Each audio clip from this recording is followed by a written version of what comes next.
ആശ്വാസം നേടാം. ഹൃത്തിനുള്ളിൽ ജീവൻ നൽകും വചനം, തിരുവചനം. പിതാവിൻ്റെയും പുത്രൻ്റെയും പരിശുദ്ധാത്മാവിൻ്റെയും നാമത്തിൽ ആമേൻ. വേദങ്ങൾ പ്രഘോഷിച്ച പ്രജാപതിയായ ഈശോയെ, അങ്ങയുടെ ജനനവും അങ്ങയുടെ ജീവിതവും ലോകത്തിന് മുഴുവൻ ആനന്ദവും പ്രത്യാശയും നൽകിയത് ഞങ്ങൾ അറിയുന്നു. അങ്ങയോട് ചേർന്ന് അങ്ങയുടെ ആനന്ദം സ്വന്തമാക്കാൻ അസ്വസ്ഥതയിലൂടെ കടന്നു പോകുന്ന ഓരോരുത്തർക്കും ഈ തിരുവചന ധ്യാനം സഹായകമാകട്ടെ. പരിശുദ്ധ അമ്മേ, ഞങ്ങൾക്ക് വേണ്ടി മാധ്യസ്ഥം അപേക്ഷിക്കണമേ. വിശുദ്ധ അന്തോണീസേ, വിശുദ്ധ പാദ്രി പിയോയെ, ഈശോയുടെ ജനനം ധ്യാനിച്ച് സന്തോഷം അനുഭവിച്ചവരെ ഞങ്ങൾക്ക് വേണ്ടി അപേക്ഷിക്കണമേ. ആമേൻ. വിശുദ്ധ മത്തായി അറിയിച്ച നമ്മുടെ കർത്താവ് യേശു മിശിഹായുടെ പരിശുദ്ധ സുവിശേഷം അധ്യായം 2:8 മുതലുള്ള തിരുവചനങ്ങൾ. അവൻ അവരെ ബെത്ലഹേമിലേക്ക് അയച്ചുകൊണ്ട് പറഞ്ഞു, പോയി ശിശുവിനെപ്പറ്റി സൂക്ഷ്മമായി അന്വേഷിക്കുക. അവനെ കണ്ടു കഴിയുമ്പോൾ ഞാനും ചെന്ന് ആരാധിക്കേണ്ടതിന് എന്നെയും അറിയിക്കുക.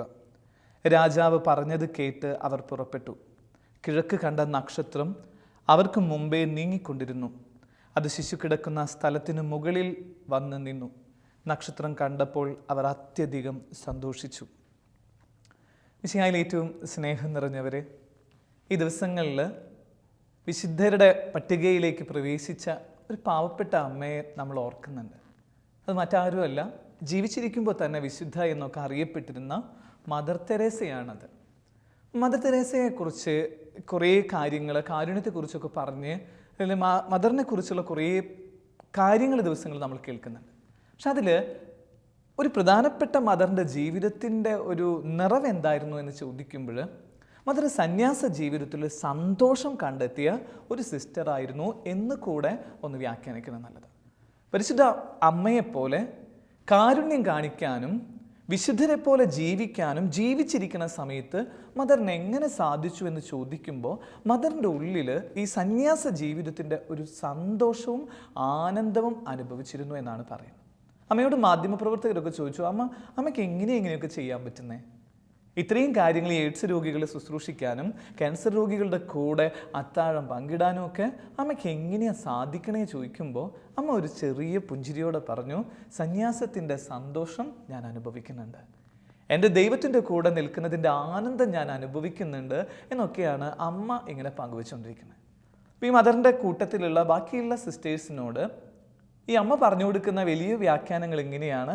നിങ്ങൾ നിങ്ങളുടെ ജീവിതത്തിൽ ദൈവികമായ സന്തോഷം കണ്ടെത്തുന്നവരായിരിക്കണം എന്ന് പറയാം.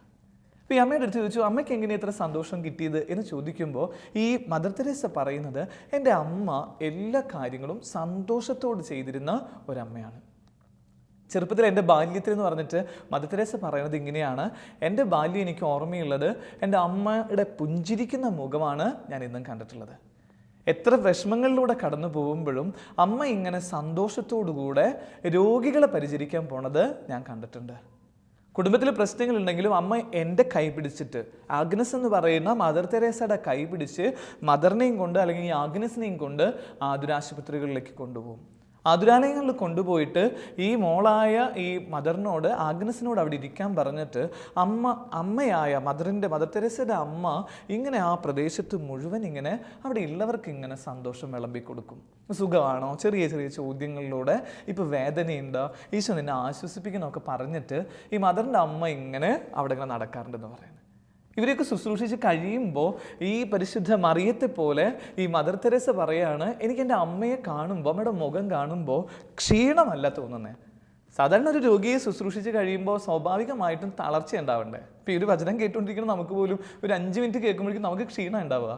അത് കഴിയുമ്പോൾ നമ്മളിങ്ങനെ കുറേ കൂടി പ്രസന്റ് ആവുകയല്ലേ ചെയ്യണേ. പക്ഷെ മദറിനെ കുറിച്ച് പറയുന്നത് ഇങ്ങനെയാണ്, മദറിൻ്റെ ജീവിതം കണ്ടിട്ട് അല്ലെങ്കിൽ ഈ അമ്മയുടെ പ്രവൃത്തി കണ്ടിട്ട് അമ്മ ഇങ്ങനെ പറയുമെന്ന് പറയുന്നത്. അമ്മയുടെ മുഖം നോക്കിയിട്ട് അവർ പറയും, ഈ മദർ പറയും, അമ്മയ്ക്ക് എങ്ങനെ ഇത്ര സന്തോഷം പറയും, ഇങ്ങനെ ഇവരെ ശുശ്രൂഷിക്കുമ്പോൾ എനിക്ക് കിട്ടുന്ന ഒരു സന്തോഷം ദൈവത്തിൻ്റെ കൂടെ നിൽക്കുന്ന സന്തോഷമാണെന്ന് പറയാം. സിസ്റ്റർ ആവാനായിട്ടൊരു ആഗ്രഹം ഈ അമ്മയ്ക്ക് ഉണ്ടായി കഴിഞ്ഞപ്പോൾ, മദർ തെരേസയ്ക്ക് ഉണ്ടായിപ്പോൾ അത് ആദ്യം അറിയിച്ചത് ഈ മദർ തെരേസയുടെ അമ്മയോടാണ്. അമ്മ എനിക്കൊരു ആഗ്രഹമുണ്ട് ഇങ്ങനെ ഒരു സിസ്റ്റർ ആവണം എന്നുള്ളത്. അപ്പോൾ അമ്മ പറഞ്ഞു, ഒരു മിനിറ്റ്, ഞാനൊരു ദിവസം പ്രാർത്ഥിച്ചിട്ട് എൻ്റെ മോളോട് പറയാമെന്ന് പറഞ്ഞിട്ട് അമ്മ ഒരു രാത്രി ഒരു ദിവസം മുഴുവൻ ഈ മദർ തെരേസയ്ക്ക് വേണ്ടിയിട്ട് ഈ മദറിൻ്റെ അമ്മ പ്രാർത്ഥിച്ചു എന്ന് പറയുന്നത്. പിറ്റേ ദിവസം അമ്മ ഈ പ്രാർത്ഥനാ മുറിയിൽ നിന്ന് ഇറങ്ങി വരുന്നത് മദർ തെരേസ വിവരിക്കുന്നത് ഇങ്ങനെയാണ്. മദർ തെരേസയുടെ അമ്മ എന്ന് പറയുന്ന ആ സ്ത്രീ ഇങ്ങനെ ഒരു മാലാഖയെ പോലെ ഇറങ്ങി വരിക. ഒരു മാലാഖയെ പോലെ ഇങ്ങനെ ഇറങ്ങി വന്നിട്ട് സന്തോഷം കൊണ്ട് മോളെ കെട്ടിപ്പിടിച്ചിട്ട് ചുംബിച്ചിട്ട് പറഞ്ഞു, എൻ്റെ മോളെ നീ സന്യാസ ജീവിതം ആഘോഷിക്കണം, ഈശോയോട് കൂടെ നീ സന്തോഷത്തോടു കൂടെ ജീവിതം ആഘോഷിക്കണം എന്ന് പറഞ്ഞിട്ട് ഈ അമ്മ ആയ ഈ സ്ത്രീ ഇങ്ങനെ മദർ തെരേസയെ പറഞ്ഞയച്ചു എന്ന് പറയുന്നത്.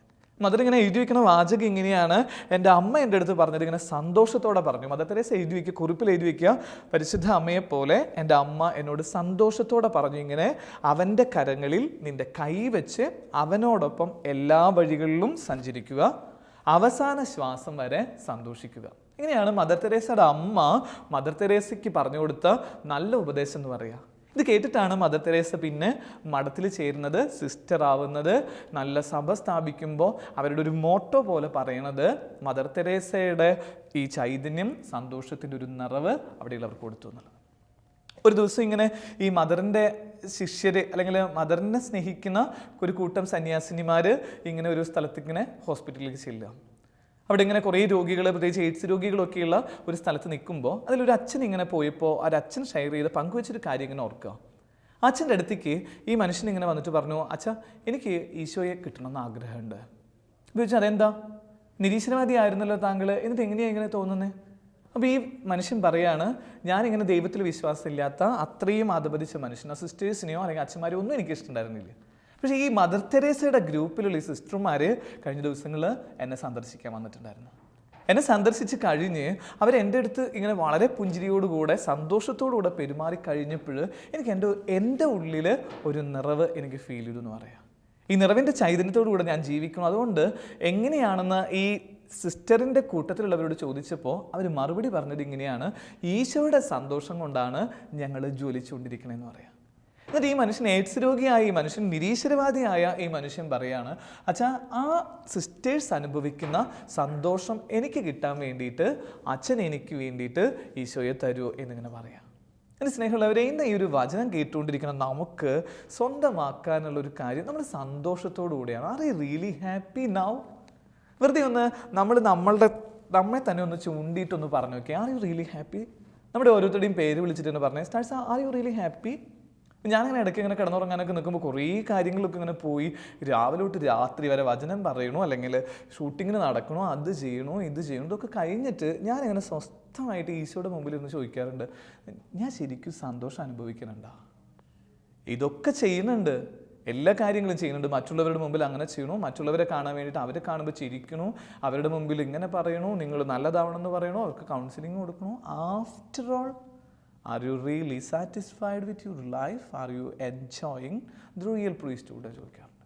അപ്പോൾ ചിലപ്പോഴൊക്കെ ഉത്തരം ഉള്ളിൻ്റെ ഉള്ളിൽ അത്ര സംതൃപ്തിയില്ല, സന്തോഷമില്ല എന്നൊക്കെ ചിലപ്പോഴൊക്കെ തോന്നിപ്പോവാറുണ്ട്. ഈ ഒരു വചനധ്യാനം നമ്മൾ ആഗ്രഹിക്കുന്നത് ഇങ്ങനെയാണ്, നമുക്ക് നമ്മളോടൊന്ന് ചോദിക്കണം, നമുക്ക് ശരിക്കും സന്തോഷമുണ്ടോ? അപ്പോൾ സ്നേഹമുള്ളവരെ, നമ്മളിങ്ങനെ ഒന്ന് വെറുതെ ഒന്ന് ആലോചിച്ച് നോക്കി ഇനി ഇത്ര നാൾ ജീവിച്ചു, 10, 20, 30, 35, 50, 80 വയസ്സൊക്കെ ആവട്ടെ. നമ്മൾ ഈ 80 വയസ്സുള്ള ഞാനിപ്പോഴും ഒരു സന്തോഷം തേടി പോവുകയാണെങ്കിൽ പിന്നെ എന്താ കാര്യം? അപ്പോൾ എനിക്കിങ്ങനെ ഈ ഒരു മദർ തെരേസയുടെ ജീവിതം പോലെ എനിക്കിങ്ങനെ പറയണം, എൻ്റെ ഉള്ളിലൊരു സന്തോഷം എനിക്ക് കണ്ടെത്തി തുടങ്ങണം. വെറുതെ ആ ഒരു കഥയൊന്നും ഓർക്കണം നല്ലത്. ആ ബുദ്ധ സന്യാസിയുടെ ഒരു കഥയില്ലേ, സംഭവമാണോ കഥയാണോ ഒന്നും അറിയില്ല. ഈ സന്യാസിനെ കുറിച്ച് ലോകം മുഴുവൻ പറയണത് ഇദ്ദേഹത്തിൻ്റെ മുമ്പിൽ വന്ന് കഴിഞ്ഞു പോകണവർക്ക് ഒത്തിരി സന്തോഷം കിട്ടുന്ന പറയുന്നത്. ചിലപ്പോഴൊക്കെ സന്യാസിമാരുടെ അടുത്ത് പോയി കഴിഞ്ഞാൽ സങ്കടമായിട്ട് പോകണമെന്ന് പറയുന്ന അവസ്ഥയുള്ളപ്പോഴാണ് ഈ ബുദ്ധ സന്യാസിനെ കുറിച്ചൊക്കെ പറയണത്. ആ സന്യാസിയുടെ അടുത്ത് പോയി കഴിഞ്ഞ് തിരിച്ചു പോകുമ്പോൾ അയാളിങ്ങനെ ഫ്രഷായിട്ട് തിരിച്ചു പോകാറുണ്ട് പറയാം. ചിലപ്പോഴൊക്കെ എന്നെക്കുറിച്ചുള്ള അല്ലെങ്കിൽ അച്ഛന്മാരെ കുറിച്ചൊക്കെ ഉള്ളത് പറയുമ്പോൾ അച്ഛനോടൊക്കെ സംസാരിച്ച് കഴിഞ്ഞാൽ അച്ഛനെ ആശ്വസിപ്പിച്ചിട്ട് അവസാനം പോകേണ്ടി വരുന്ന ഗതികേടാണല്ലോ അച്ഛൻ എന്ന് പറയാറുണ്ട്. കൗൺസിലിങ്ങിനൊക്കെ വന്നിട്ട് നമ്മുടെ അടുത്ത് ഒരു ആശ്വാസത്തിനോ അല്ലെങ്കിൽ ഒരു സന്തോഷത്തിനൊക്കെ വേണ്ടിയിട്ട് വന്ന് കുറച്ച് നേരം കഴിഞ്ഞ് തിരിച്ചു പോകണം ആ മനുഷ്യൻ നമ്മളെ ആശ്വസിപ്പിച്ച് സാരില്ല വെച്ചാൽ എൻ്റെ പ്രശ്നം തീർത്തോളം കൊണ്ട് നമ്മളിരുന്ന് കരയണ അനുഭവം. അപ്പോൾ ഈ സന്യാസിനെ കുറിച്ച് പറയുന്നത് ഇങ്ങനെയാണ്, ഇദ്ദേഹം ഇങ്ങനെ പോകുന്ന സ്ഥലങ്ങളിലൊക്കെ ഇങ്ങനെ സന്തോഷം വിതറുക. ഇദ്ദേഹം പറയാറുണ്ട്, എന്നെ കാണുന്നവർ പുഞ്ചിരിച്ചുകൊണ്ടേ പോകണം. അപ്പോൾ ഇങ്ങനെ ഇതൊക്കെ കേട്ടിട്ടുള്ള കഥയൊക്കെ തന്നെ ആയിരിക്കും, എങ്കിലും അത് ഈ ഒരു സമയത്തിൻ്റെ ഒരു പ്രസക്തിക്ക് കേട്ടൊന്ന് പറയാൻ ആഗ്രഹിക്കുക. അപ്പോൾ ഇദ്ദേഹത്തിൻ്റെ മരണനേരമായി. അപ്പോൾ മരണനേരമായി കഴിഞ്ഞപ്പോൾ ഇദ്ദേഹത്തിൻ്റെ ശിഷ്യന്മാരെയൊക്കെ അടുത്ത് വിളിച്ചിട്ട് പറഞ്ഞ്, അതെ ഞാൻ മരിക്കൂപ്പോൾ, ഞാൻ മരിച്ചു കഴിഞ്ഞാൽ നിങ്ങളിങ്ങനെ ഒരു സെൻറ്റി അടിച്ച് നിൽക്കരുത് കേട്ടോ. സെൻറ്റിമെൻറ്റ്സ് കാണിക്കുന്ന രീതിയിൽ കുറേ പേര് കരയാനോ മറ്റു കാര്യങ്ങൾക്കൊന്നും പോകരുത്. നിങ്ങൾ എന്ത് ചെയ്യേണ്ടത്, നിങ്ങൾ സന്തോഷിക്കണം, നിങ്ങൾ ആത്മാവിൽ സന്തോഷിക്കണം. എൻ്റെ ആത്മാവ് അത് പരമാത്മാവിനോട് ചേർന്ന പോലെയാണെന്നൊക്കെ ചിന്തിക്കണം എന്ന് പറയാം. അപ്പോൾ അവർ പറഞ്ഞു, എന്നാലും ഞങ്ങൾക്ക് സങ്കടം ഉണ്ടാവുമല്ലോ. അപ്പോൾ പറഞ്ഞു, സങ്കടം ഇല്ലാതിരിക്കാൻ വേണ്ടി ഞാൻ ഒരു കാര്യം ചെയ്യാം, ഞാൻ മരിച്ചു കഴിഞ്ഞാൽ എന്നെ നിങ്ങൾ കുളിപ്പിക്കരുത്, അത്ര മാത്രമേ ഉള്ളൂ. എന്നിട്ട് ചെയ്യേണ്ടത് എന്താ, എന്നെ കുളിപ്പിക്കരുത്, എന്നെ കത്തിച്ച് കളയണം, ദഹിപ്പിച്ച് കളയണം എന്ന് പറയാം. അപ്പോൾ അവരങ്ങനെ പറയണു. ഇദ്ദേഹത്തിൻ്റെ മരണത്തിൻ്റെ സമയത്ത് എല്ലാവരും ഇങ്ങനെ സങ്കടത്തിൽ നിൽക്കുമ്പോൾ സന്യാസി ഇങ്ങനെ അവരൊക്കെ ഇങ്ങനെ ഈ ഒരു മരണത്തിന് വേണ്ടിയിട്ട് ഇങ്ങനെ ഒരുക്കി ഇദ്ദേഹം മരിക്കുക. മരിച്ചു കഴിഞ്ഞിട്ട് സന്യാസിയുടെ ആഗ്രഹപ്രകാരം ഇദ്ദേഹത്തെ കുളിപ്പിക്കാതെ നല്ല മരത്തിൻ്റെ മുകളിൽ വെച്ചിട്ട് ഇദ്ദേഹത്തെ കത്തിക്കുക. ഈ കത്തിച്ചുകൊണ്ടിരിക്കുന്ന സമയത്ത് ഇദ്ദേഹത്തിൻ്റെ ഈ കത്തിക്കുന്നതിൻ്റെ ഇടയിൽ കൂടെ ഇതിൽ നിന്ന് അമിട്ട് പൊട്ടുക, പടക്കമൊക്കെ ഇങ്ങനെ പൊട്ടിയിട്ട് ആൾക്കാർക്ക് വിശ്വസിക്കാൻ പറ്റാത്ത രീതിയിൽ ഇദ്ദേഹത്തിൻ്റെ മരണം ഇങ്ങനെ ആയിട്ട് തീരുക. ഈ പറയുന്ന ഈ ശരീരത്തിൽ നിന്ന് ഇദ്ദേഹത്തിൻ്റെ കുറിപ്പിൽ ഇദ്ദേഹം എഴുതി വെച്ചേക്കാണ്, മരണസമയത്തും എന്നിൽ നിന്ന് സന്തോഷം ലോകം അനുഭവിക്കണം. ഇപ്പോൾ സ്നേഹമുള്ളവർ, ഈ ഒരു സന്തോഷം നഷ്ടപ്പെട്ടിരിക്കുന്ന ഈ ഒരു ലോകത്തിലേക്ക് കുറേ ലോഫിംഗ് എക്സസൈസ് കൊണ്ടുവന്നതിൻ്റെ പേരിലോ കുറേ പ്രാണായാമം ചെയ്തതിൻ്റെ പേരിലോ ഒന്നും it is not easy to take part the real love and the real happiness. ഈ റിയൽ സന്തോഷം ഞാൻ എൻ്റെ ഉള്ളിൽ എനിക്ക് കണ്ടെത്താനായിട്ട് പറ്റിയിട്ടില്ലെങ്കിൽ അത് പറ്റണം എന്ന് തിരുവചനം പറയാം. അങ്ങനെ ജീവിച്ച അല്ലെങ്കിൽ അങ്ങനെ കടന്നുപോയവരെ കുറിച്ച് ഇങ്ങനെ പറയുന്നുണ്ട്. സന്തോഷം അനുഭവിച്ചവരെ കുറിച്ച് ബൈബിളിൽ ചില വ്യാഖ്യാനങ്ങളുണ്ട്. അത് ഒന്നാമത്തെ ആള് മറിയോ. അതായത് ഈ മറിയത്തിൻ്റെ ജീവിതം, പരിശുദ്ധ മറിയത്തിൻ്റെ ജീവിതം ഇത്ര സങ്കടം ഉണ്ടായിരുന്നെങ്കിലും തിരുവചനം പറയുന്നത് ഇങ്ങനെ, അവൾ സന്തോഷിച്ചു എന്ന് പറയുന്നത്, ആത്മാവിൽ സന്തോഷിച്ചു. ലൂക്കയുടെ സുവിശേഷം 1-ാം അധ്യായം 46-ാം തിരുവചനം പറയുന്നത് എങ്ങനെയല്ലേ, അവൾ ആത്മാവിൽ സന്തോഷിച്ച് ദൈവത്തെ മഹത്വപ്പെടുത്തിക്കൊണ്ടിരുന്നു, കർത്താവ് എനിക്ക് വലിയ കാര്യങ്ങൾ ചെയ്തുകൊണ്ടിരുന്നു. അപ്പോൾ ഒന്നും ഉണ്ടായിരുന്നില്ല, പക്ഷെ ഉള്ളിൻ്റെ ഉള്ളിൽ അവൾ സന്തോഷം അനുഭവിച്ചു എന്ന് പറയുന്നത്. ഇപ്പോൾ ഈ ഒരു വചനം കേട്ടുകൊണ്ടിരിക്കുന്ന ഒരു നിരാശയിലിരിക്കുന്ന മനുഷ്യനാണെങ്കിൽ ഇന്ന് ഈ പരിശുദ്ധ മറിയത്തോട് പറയേ, പരിശുദ്ധ അമ്മ, നീ അനുഭവിച്ചത് കണക്കുള്ള ഒരു സന്തോഷം എനിക്കിന്ന് അനുഭവിക്കാൻ പറ്റണം. ഞാൻ പുഞ്ചിരിച്ചിട്ട് നാൾ കുറേ അമ്മേ, ഞാൻ കുറേ നാളായി ഈ സന്തോഷം അനുഭവിച്ചിട്ട് സന്തോഷം എന്താണെന്ന് എനിക്ക് അറിയുന്നില്ല, എൻ്റെ ആദ്യത്തെ നൈർമല്യം എനിക്കില്ല, ഒന്നുമില്ലാത്ത ഒരാളാണ്. പക്ഷേ ഇന്ന് മുതൽ ഈ വചനധ്യാനത്തിലൂടെ എനിക്ക് പുഞ്ചിരിക്കണം എന്ന് പറഞ്ഞിട്ട് ഒന്ന് പരിശുദ്ധ മറിയത്തിൻ്റെ മുഖത്ത് നോക്കി ഒന്ന് പുഞ്ചിരിക്കും. നിൻ്റെ വീട്ടിലൊരു മാതാവിൻ്റെ രൂപം ഉണ്ടെങ്കിൽ ആ മാതാവിൻ്റെ മുമ്പിലേക്ക് നീ ഒന്ന് പോയി നിൽക്കുക. അവളിങ്ങനെ കരഞ്ഞു നിൽക്കണ അമ്മ മാത്രമല്ല, രക്തക്കണ്ണീരൊരുക്കി കരഞ്ഞു നിൽക്കണ അമ്മ മാത്രമല്ല, നിന്നെ നോക്കി പുഞ്ചിരിക്കണ, നിന്നെ ആശ്വസിപ്പിക്കണം, നിന്നെ സന്തോഷിപ്പിക്കണ അമ്മയുടെ അടുത്തേക്ക് വാ. അമ്മയുടെ അടുത്ത് പോയി നിന്ന് അമ്മയുടെ കണ്ണുകളിലേക്ക് നോക്കിക്ക്. അപ്പോൾ അവൾ കരയല്ല ചെയ്യണേ, അവൾ സന്തോഷിക്കുക ചെയ്യണം. നിന്നെ നോക്കിയിട്ട് നിരിയാമ്മോട് പറയാമേ, നിൻ്റെ കണ്ണിലുള്ള ഈ ഒരു തിളക്കം, നിൻ്റെ ഈ ചുണ്ടിലുള്ള ഈ പുഞ്ചിരി എനിക്ക് താ എന്ന് പറഞ്ഞ് മാതാവിനോട് പ്രാർത്ഥിക്കും. രണ്ടാമത്തെ ഒരാൾ ബൈബിളിൽ കാണുന്നത് സന്തോഷം അനുഭവിച്ച വ്യക്തി സക്രിയ എന്ന് പറയുന്നത്. സക്രിയയുടെ ജീവിതത്തെക്കുറിച്ച് പറഞ്ഞാൽ അവൻ സന്തോഷിച്ചു എന്ന് തിരുവചനം പറയുക. ലൂക്കയുടെ സുവിശേഷം തന്നെ 1-ാം അധ്യായം 64-ാം തിരുവചനത്തിൽ പറയുന്നത് ഇങ്ങനെയാണ്, ഈ സക്രിയ അവന് കിട്ടിയ കാര്യങ്ങളെക്കുറിച്ച് അവൻ സന്തോഷത്തിൻ്റെ നിറവ് അനുഭവിച്ചു എന്ന് പറയുന്നത്. മൂന്നാമത്തെ നമ്മളിന്ന് വായിച്ചു കേട്ട തിരുവചന ഭാഗത്തിൻ്റെ അത് മത്തായിയുടെ സുവിശേഷം 2-ാം അധ്യായത്തിൻ്റെ 10-ാം തിരുവചനം പറയുന്നത് ഇങ്ങനെയാണ്, ജ്ഞാനികൾ കുറേ നേരം ഇങ്ങനെ അലഞ്ഞു നടന്നവരാ, എന്നിട്ട് അവരൊരു സമയം മുതൽ തീരുമാനിക്കണം, ഞങ്ങൾ ഇന്നോട്ട് സന്തോഷിക്കാനായിട്ട് അവർ തീരുമാനിച്ചു എന്ന് പറയുന്നത്. തിരുവചനം പറയുന്നത് ഇങ്ങനെയാണ്, നക്ഷത്രം കണ്ടപ്പോൾ അവർ അത്യധികം സന്തോഷിച്ചു. ഇപ്പോൾ ഈശോയെ കാണുമ്പോൾ നമുക്ക് ഇന്നു മുതൽ സന്തോഷിക്കാൻ പറ്റണം. ഈശോയുടെ രൂപം കാണുമ്പോൾ നമുക്ക് ഇനി മുതൽ സങ്കടമല്ല വേണ്ടത്. ഈശോയുടെ രൂപം കാണുമ്പോൾ, പരിശുദ്ധ മറിയത്തിൻ്റെ രൂപം കാണുമ്പോൾ, വിശുദ്ധരുടെ രൂപം കാണുമ്പോഴൊക്കെ ഇവർ സന്തോഷിച്ചതുപോലെ. ഇവർ ജീവിച്ച 33 വർഷം ജീവിച്ചിട്ടുള്ളൂ ഇവർ. പക്ഷേ ഈ 33 വർഷം ഇവർ സന്തോഷത്തോട് ജീവിതം ആഘോഷിച്ചവരാ. അത് സെലിബ്രേറ്റീവ് സ്പിരിച്വാലിറ്റി കൊണ്ട് നടന്നവരാ. നമുക്ക് സ്പിരിച്വാലിറ്റി ഉണ്ടെന്ന്, പക്ഷെ അത് is it really the spirituality നമ്മളിങ്ങനെ പ്യുവറായിട്ട് നമുക്ക് പറയാൻ പറ്റുമോ? അതൊരു സെലിബ്രേറ്റീവ് സ്പിരിച്വാലിറ്റിയാണ്. സ്പിരിച്വാലിറ്റി ഉണ്ട്, നമ്മുടെ സങ്കടം പറയുന്ന അല്ലെങ്കിൽ നമ്മുടെ വേദനകൾ പറയണ. It is not that real spirituality. Real spirituality means the spirituality the depends upon the real happiness included. അത് ഇൻക്ലൂഡ് ചെയ്യാൻ പറ്റുന്ന അല്ലെങ്കിൽ മുഴുവനായിട്ടുള്ള ഹാപ്പിനെസ് എനിക്ക് കൊണ്ടുവരാൻ പറ്റുന്ന ഒരു സ്പിരിച്വാലിറ്റി എനിക്ക് രൂപപ്പെടാൻ പറ്റുന്ന ഒരു സെലിബ്രേറ്റീവ് എന്ന് പറഞ്ഞാൽ എന്താ, ഒരു ആഘോഷത്തിൻ്റെ ഒരു ആത്മീയത അതിൻ്റെ ഉള്ളിൽ ഉണ്ടായിട്ടില്ലെങ്കിൽ കാര്യമില്ല.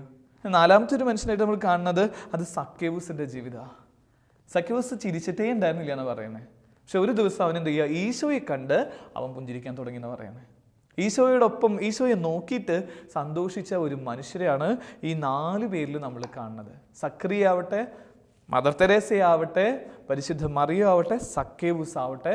ഇവൻ്റെ ജീവിതം കുറിച്ച് പറഞ്ഞ ലൂക്കയുടെ സുവിശേഷം 19-ാം അധ്യായം 6-ാം തിരുവചനം പറയുന്നത് ഇങ്ങനെയാണ്, ഈ പറയുന്ന സക്കേവൂസ് അവൻ്റെ വീട്ടിലേക്ക് ഈശോ വരുന്നുണ്ടെന്ന് അറിഞ്ഞ് സന്തോഷിച്ചു എന്ന് തിരുവചനം പറയാം. ഇനിയാണെങ്കിൽ സ്നേഹമുള്ളവരെ, ഈ ഒരു 3-4 പേരുടെ ജീവിതം എടുത്ത് വെച്ച് മദർ തെരേസയുടെ ഈ 5 പേരുടെ ജീവിതം എടുത്ത് വെച്ചിട്ട് പറയുന്നത് ഇങ്ങനെയാണ്, ഇവർ 5 പേരും സന്തോഷിച്ചത് ഈശോയെ നോക്കിയിട്ട് സന്തോഷിച്ചവരാ. ഈശോയുടെ കൂടെ ഈശോയുടെ മുഖത്ത് നോക്കി, പരിശുദ്ധ മറിയത്തിൻ്റെ മുഖത്ത് നോക്കി സന്തോഷിച്ച മനുഷ്യരാണ്. ഈ ഒരു വചനം കേട്ടുകൊണ്ടിരിക്കണം നമുക്കുണ്ടാകാൻ പറ്റുന്ന ഒരു കുറച്ചും കൂടി എളുപ്പത്തിൽ സന്തോഷം കണ്ടെത്താനുള്ള 3-4 കാര്യങ്ങൾ പറഞ്ഞ് അച്ഛൻ ഈ വിചാരങ്ങൾ അവസാനിപ്പിക്കാൻ ആഗ്രഹിക്കുക. 4 പേര് നമുക്ക് ചെയ്യാൻ പറ്റുന്ന, അല്ലെങ്കിൽ ഇവരുടെ 4 പേരുടെയും മോഡൽ എടുത്ത് നമുക്ക് ചെയ്യാൻ പറ്റുന്നത്, ഇന്ന് മുതൽ മറ്റ് കുറേ കാര്യങ്ങൾ നോക്കുന്നതിന് പകരം ഈശോയെ നോക്കിയിട്ട് ജീവിച്ചു തുടങ്ങുമ്പോൾ നീ സന്തോഷം അനുഭവിക്കുന്നുള്ളതാണ്. ഈശോയെ നോക്കുന്നവർ, നമുക്കറിയാലോ സങ്കീർത്തനം 34 പറയണ ഒരു കാര്യം, അവിടുത്തെ നോക്കിയവർ പ്രകാശിതരായി, അവിടുത്തെ നോക്കിയവർ സന്തോഷിച്ചു എന്ന് പറയാം.